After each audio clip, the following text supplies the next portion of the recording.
Adrien Quintard est né en 1984, il aime la Ruda Salska, le groupe que vous êtes en train d'écouter, faire de l'escalade en montagne.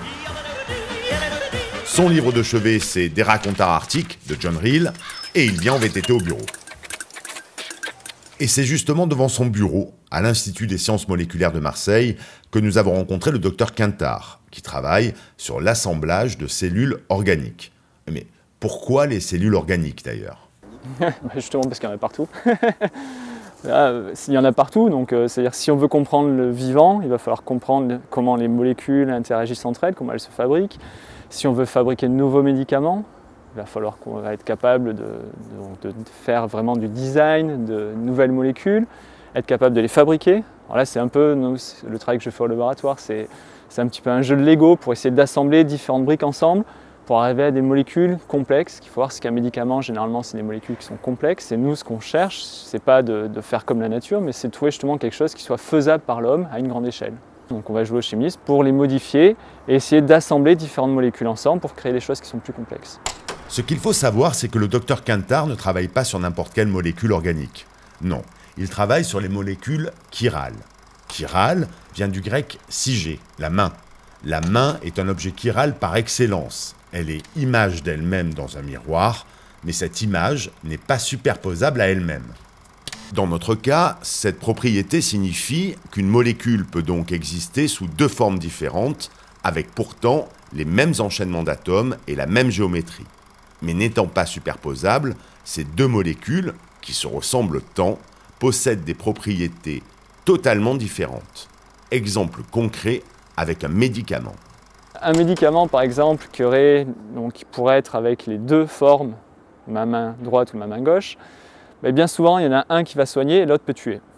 Donc si je ne suis pas capable de fabriquer exclusivement la main droite, dans le corps, ça va être une catastrophe, ça peut tuer des gens. Donc c'est déjà arrivé, on a eu des exemples dans les années 70 de médicaments où on ne contrôlait pas bien la main droite ou la main gauche, et du coup, on a eu des accidents avec des gens qui mouraient à cause de ça. C'est pour ça que ce qu'il faut voir, c'est que la notion de chiralité, comme je dis, elle est présente vraiment dans tout le corps, et du coup, c'est vraiment important d'être capable de contrôler ça.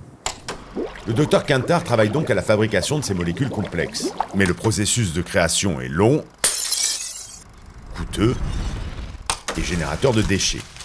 Mais le scientifique dispose d'une arme secrète lui permettant d'accélérer le processus, la catalyse. Pour faire simple, la catalyse est un accélérateur de réactions chimiques. Jusqu'ici, deux types de catalyse étaient utilisés. L'une faisant intervenir des métaux, comme par exemple le pot catalytique, l'autre, l'organocatalyse, elle fait intervenir des molécules organiques. Et je vous le donne en mille, le docteur Quintard a réussi à utiliser les deux. Et nous, ce qu'on fait au laboratoire, notamment, on essaie de prendre avantage des deux, que ce soit la catalyse métallique ou l'organocatalyse, pour accélérer les réactions. Et souvent, ce qu'on fait, c'est qu'on prend le meilleur des deux mondes, on ne crée pas de barrière artificielle entre les deux mondes, on essaie de les mélanger ensemble pour permettre d'avoir les meilleures réactions possibles. C'est sur ça, en fait, où on a eu le plus de succès, notamment ces dernières années. Pour le moment, les réactions chimiques qu'on a développées ne sont pas appliquées industriellement. Donc, idéalement, ça serait qu'un industriel vienne et dise voilà, votre réaction, celle-là, maintenant on la passe à la tonne et on fabrique un médicament à la tonne grâce à nos découvertes. Alors ça serait vraiment une première réalisation, on va dire, qui pourrait avoir lieu dans les années futures. On a développé certains matériaux qui peuvent aider par exemple pour des dépollutions. Donc ça se trouve c'est pareil, dans un futur proche, on pourrait appliquer les nouveaux matériaux qu'on a développés pour réaliser des dépollutions, par exemple d'un rejet dans la nature d'une molécule chimique. Et globalement, des découvertes qu'on a faites, certains notamment on a utilisé donc, en multicatalyse l'organocatalyseur et des complexes de fer. Il y a beaucoup de gens qui ont pris avantage dans des laboratoires académiques dans le monde des travaux qu'on avait faits pour développer leur propre réaction à eux en utilisant les concepts qui avaient été faits ici à Marseille. Donc déjà, c'est déjà très gratifiant quand on voit les autres faire ça. Même si l'échelle industrielle arrivera un jour après, c'est petit à petit ensemble, tous les laboratoires de recherche dans le monde, on construit, on va dire, le futur et le monde de demain.